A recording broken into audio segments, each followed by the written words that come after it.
इनकी जमात के सियासतदान जेल में हैं, ये ज्यादा उस टॉपिक पे बोलेंगे, उस टॉपिक पे शोर करेंगे, लेकिन जो सूबा का जिम्मेदारी उनके पास है, वहां के अवाम के सबसे बड़ा मसला रोजगार, महंगाई, तालीम, सेहत, तहफ़्फ़ुज़, दहशतगर्दी का मुकाबला, हम इन बच्चे को कैसे डॉक्टर्स बनाएंगे, कैसे लॉयर्स बनाएंगे, कैसे इस मुल्क के लीडर्स बनाएंगे।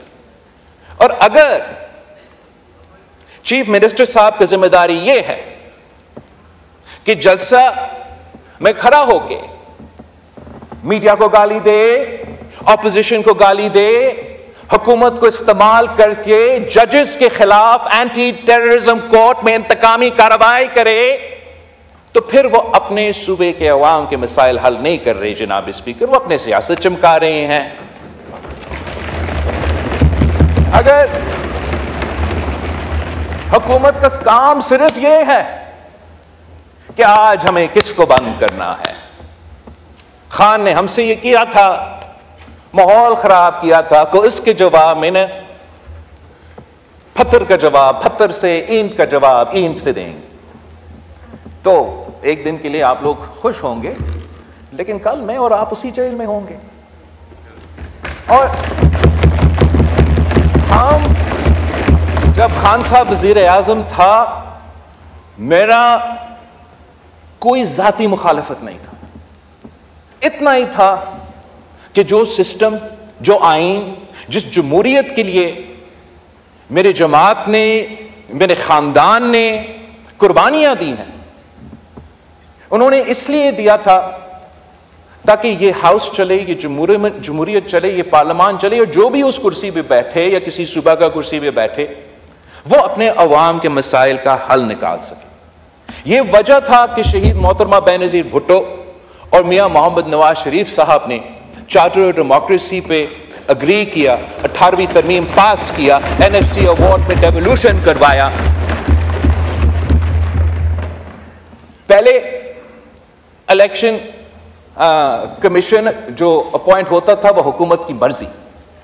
हमारा तरमीम के बाद ऑपोजिशन लीडर और प्राइम मिनिस्टर के मुशावरत, इंटरिम गवर्नमेंट में ऑपोजिशन लीडर और वजीर आजम का मुशावरत, public accounts committee to the opposition, ये सारी चीजें हमने करवाए। इसलिए हमने समझा कि अगर इस मुल्क ने चलना है तो इस साइड और उस साइड को मिलकर काम करना पड़ेगा। इससे कोई फर्क नहीं पड़ता कि किसी ने मेरे वालिद को या किसी ने मेरी वालदा को जेल में डाला, और इससे यह कोई फर्क नहीं पड़ता कि आपका साबिक वजीर आजम चंद महीने के लिए जेल में है। आप लड़े उनका केस बैरिस्टर साहब, आप जेल में लड़े, आप अवाम के मैदान में लड़े, यहां आके अवाम का खिदमत करे, अवाम का काम करे।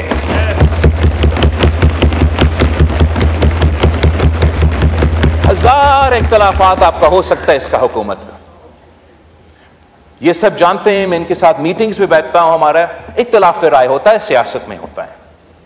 हम सब ये इलेक्शन लड़े तो इस पॉइंट पे लड़े कि मुल्क में महंगाई है, महंगाई का मुकाबला करना है, अवाम को मुआशी इंसाफ दिलवाना है। और जहां हमने समझा कि तंकीद होना चाहिए, हमने भी तंकीद की। आप लोगों ने तो कोई मौका ही नहीं छोड़ा कि तंकीद ना करे। लेकिन अब वक्त आ गया है कि हम थोड़ा जायजा ले कि हुकूमत का परफॉर्मेंस इस बुनियादी इशू पे क्या है। और मैं वजीर आजम साहब, उनकी मुआशी टीम का इस परफॉर्मेंस के बारे में इस हाउस को और अवाम को यह बताना चाहूंगा कि आपको याद है कि महंगाई की शरह क्या था 8 महीने पहले। आपको पता है कि हुकूमत ने अपने लिए बजट में टारगेट क्या रखा था, क्या फिस्कल ईयर के लिए, मतलब एक साल में टारगेट ये है, इनका अपना टारगेट कि हमने महंगाई की शरह को 12% पे लेकर आना है। साल भी पूरा नहीं हुआ है जनाब स्पीकर, और इस वक्त महंगाई की शरह 9.6% पे पहुंच चुका है। तो जहां मैं हुकूमत का मुआशी पॉलिसीज का तंकीद करता आ रहा हूं। जहां आप हुकूमत की मुआशी पॉलिसीज का तंकीद पे करते आ रहे हैं, जहां उनके अपने मेंबर्स हुकूमत की मुआशी पॉलिसी पे तंकीद करते आ रहे हैं, इस पूरा हाउस को, इस साइड को, उस साइड को इस बात की तारीफ करना चाहिए कि महंगाई कम होता नजर आ रहा है, और हुकूमत से हम सबको इनपुट देना चाहिए, तजवीज देना चाहिए, साथ देना चाहिए कि इस महंगाई को हम कैसे मजीद कम कर सकते हैं, हम कैसे इंश्योर कर सकते हैं कि ना हुकूमत से ना किसी और से ऐसा कोई गलती हो जिससे हमारा ये IMF के साथ और मुआशी जो प्रोग्रेस हो रहा है इसको नुकसान ना पहुंचा जाए। जनाब स्पीकर, जब आप 2008 से लेके 2013 तक इस हाउस में थे, हमने मिलके कंसेंसस के साथ, ऑपोजिशन के साथ इंगेज करके, उन लोगों के साथ इंगेज करके जिन्होंने मेरे वालिद को 11 साल जेल में कैद रखा, किसी सजा की कोई सजा नहीं था, कोई कन्विक्शन नहीं, उन्हीं सियासी जमातों के साथ इंगेज करना पड़ा, लेकिन सबसे इंगेज किया, सिर्फ हमारे एहतियातियों से नहीं। और ऐसा कंसेंसस डॉक्यूमेंट लेकर आए जिससे हमने सूबे को मजबूत किए, पार्लियामान को मजबूत किया, अदालत को मजबूत किया, और इस कंसेंसस की वजह से मुल्क के अवाम को फायदा हो रहा था। इस कंसेंसस के खिलाफ एक मखसूस लॉबी मौजूद है जनाब स्पीकर, इस मुल्क के, आपको भी पता है, हम सबको पता है। वो कभी नहीं चाहेंगे कि ये कंसेंसस जारी रहे, और जब से वो चार्टर ऑफ डेमोक्रेसी का पे साइन हुआ, उसका अगला दिन उस चार्टर ऑफ डेमोक्रेसी को अंडरमाइन करने के लिए, इस कंसेंसस को उड़ाने के लिए, गैर जमहूरी कुव्वतों को मजीद स्पेस दिलवाने के लिए साजिशें शुरू हो गई जनाब स्पीकर।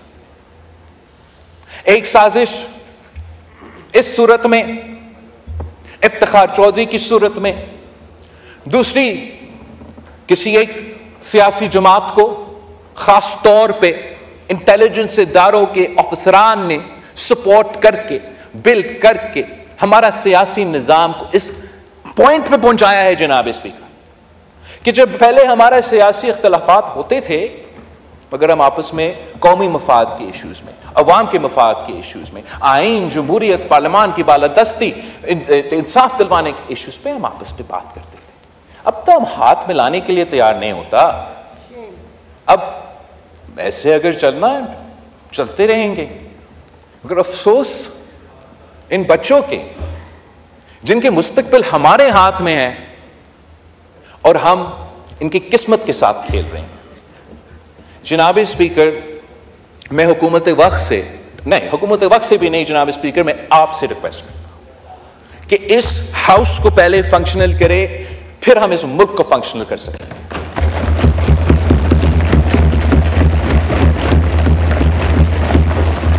हमारा जो सियासत है, हमारा जो केसेस है, हमारा जो इश्यूज है, वो हम देख लेंगे, लेकिन जब तक ये हाउस फंक्शनल नहीं होगा, ये मुल्क फंक्शनल नहीं होगा। मुझे बहुत अफसोस हुआ, बहुत दुख हुआ ये सुन के। ये एक सीनियर सियासतदान जिसके लिए मेरा एहतराम है, रिस्पेक्ट है, जो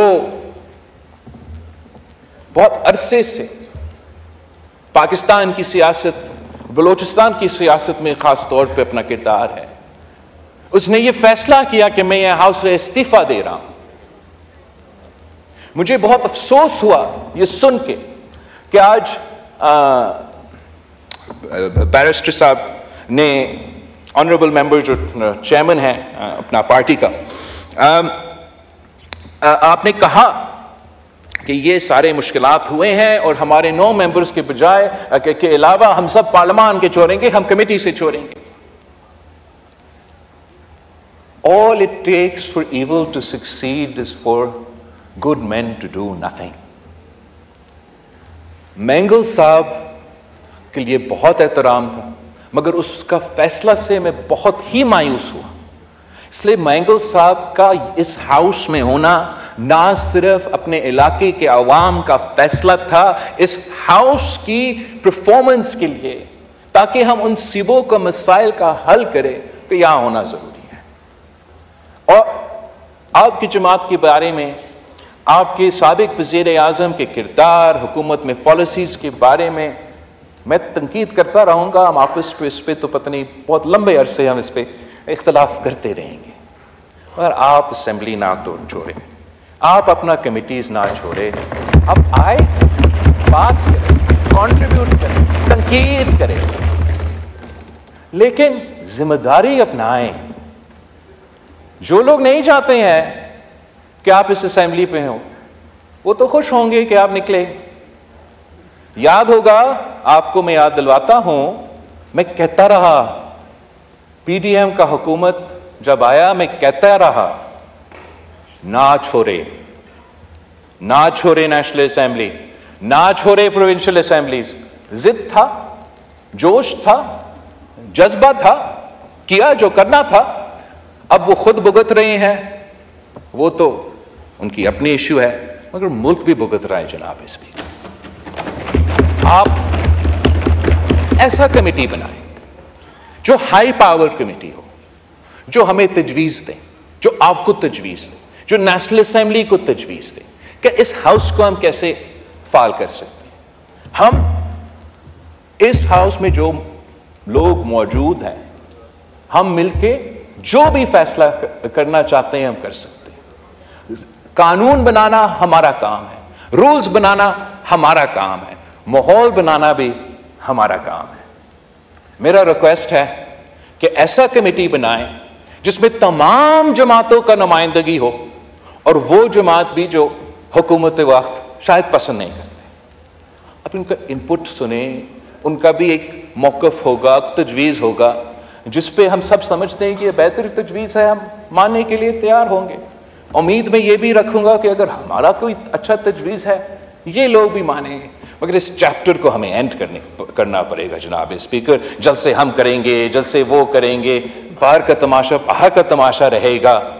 पार्लियामान की बालादस्ती के लिए, आइन की बालादस्ती के लिए, जमहूरियत के लिए को चलाने के लिए, ताकि हम वो काम करें कि हम अवाम के मुआशी मसाइल हल करें, अवाम को तहफ़्फ़ुज़ दिलवाएं, अवाम को इंसाफ दिलवाएं, अवाम को उनका हक दिलवाएं, वो काम हम शुरू करें। जनाब स्पीकर, मैं आपका बहुत शुक्रगुजार। जी,